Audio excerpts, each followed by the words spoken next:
নমস্কাৰ, ভালনে আপোনালোকৰ?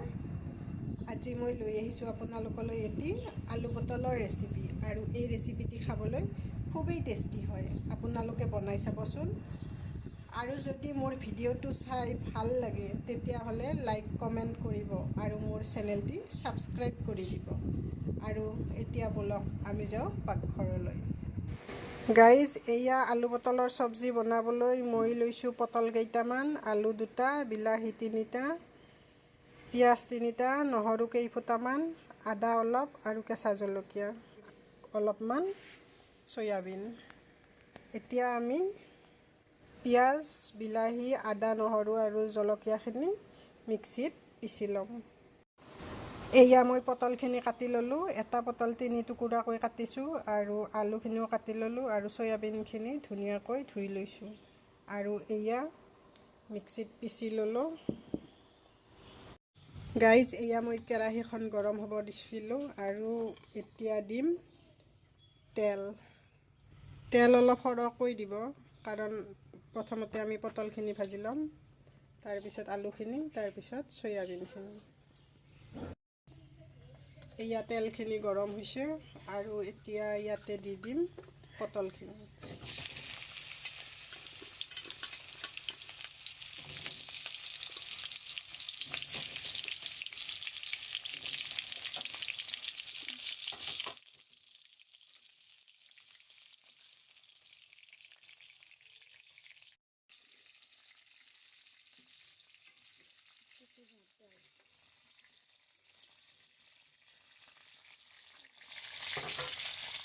এয়া পটলখিনিত অকণমান নিমখ দিম আৰু এইখিনি ভালকৈ ভাজি ল'ম, ৰঙচুৱা হোৱালৈকে ভাজি ল'ম।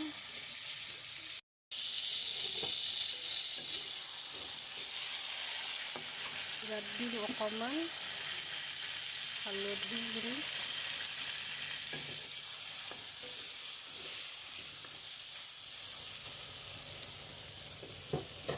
আৰু পটলখিনি অকণমান সিজিবলৈ দিম।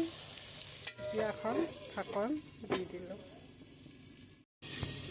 এয়া হৈছেনে নাই আমি এবাৰ চাই লওঁ।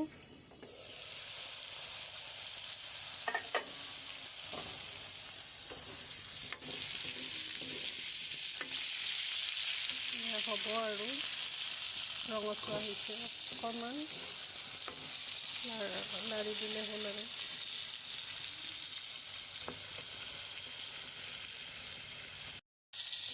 এয়া পটলখিনি হৈ গৈছে।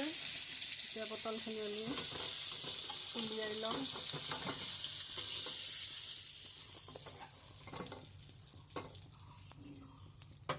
এতিয়া সেই একেখিনি তেলতে এইবাৰ আমি আলুখিনি ভাজি ল'ম।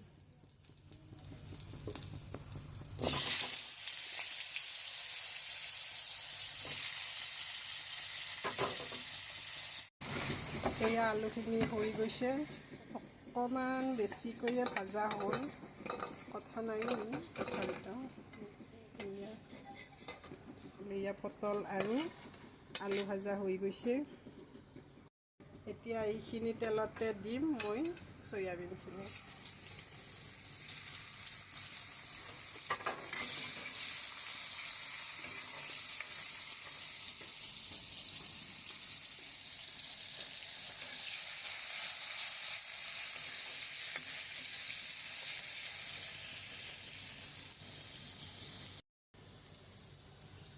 চয়াবিনখিনি ভাজা হৈ গৈছে। এতিয়া চয়াবিনখিনি আমি উলিয়াই ল'ম।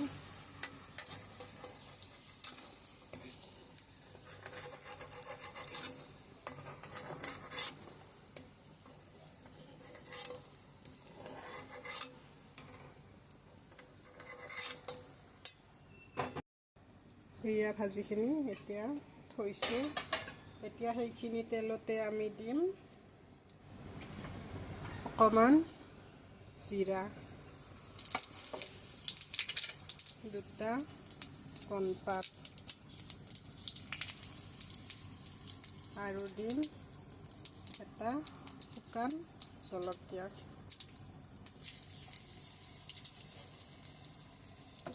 আৰু এতিয়া দিম আমি পিচি থোৱা বিলাহী পিঁয়াজ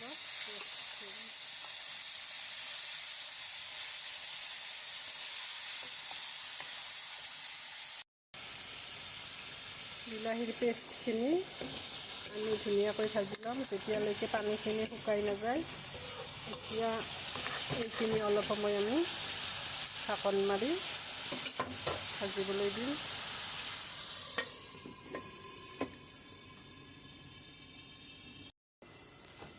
এতিয়া আমি এবাৰ চাই লওঁ।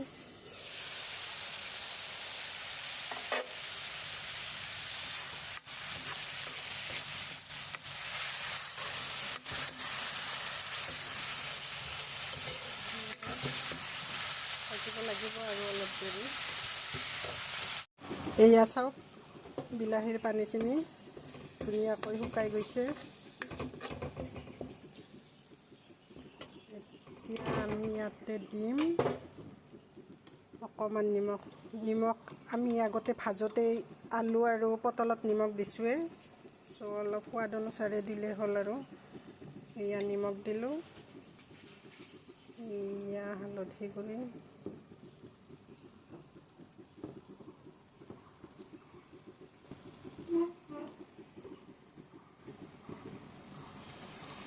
এয়া চাওক চাইডত ধুনীয়াকৈ তেল এৰিছে।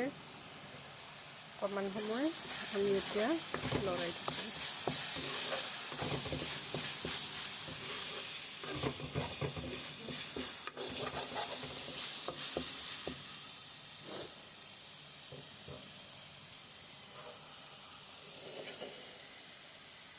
এতিয়া দিম অকণমান ধনিয়া গুড়ি,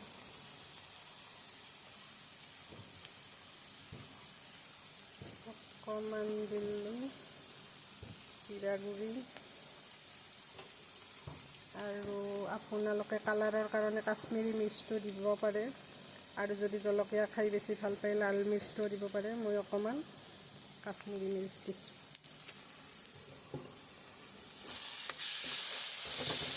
এইখিনি ভালদৰে লৰাই লওঁ।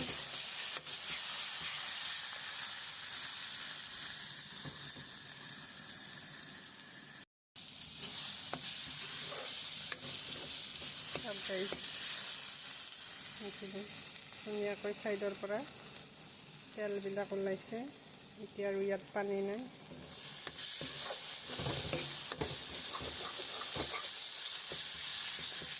এতিয়া আমি ভাজি থোৱা পটল, আলু আৰু চয়াবিনখিনি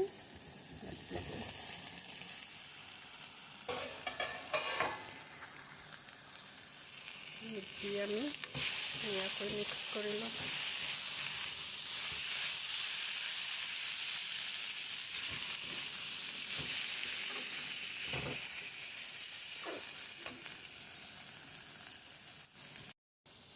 এইখিনি অকণমান সময় ভালদৰে লৰাই ল'ব, আৰু মই এইফালে ছাইডত পানী গৰম হ'ব দিছোঁ। এতিয়া পানীখিনি অলপ গৰম হ'লে ইয়াতে দিম।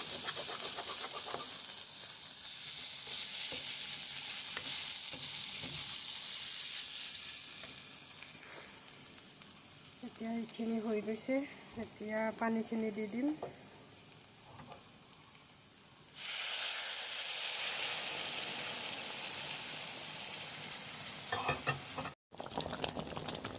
পানীখিনি দি উঠি আমি অলপ সময় লৰাই দিম, অলপ ভালকৈ লৰাই দিম, আৰু অকণমান সময় ঢাকনখন মাৰি সিজিবলৈ দিম।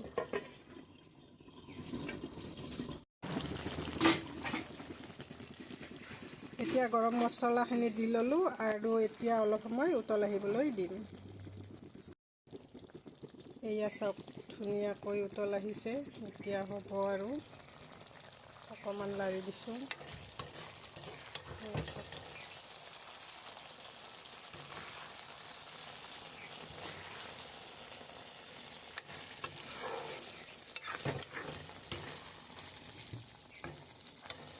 এতিয়া আমি ইয়াতে দিম অকণমান ঘি।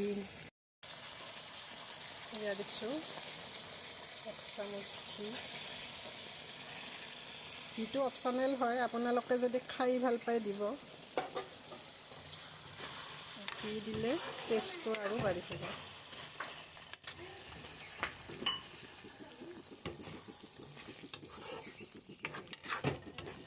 এয়া চাওক,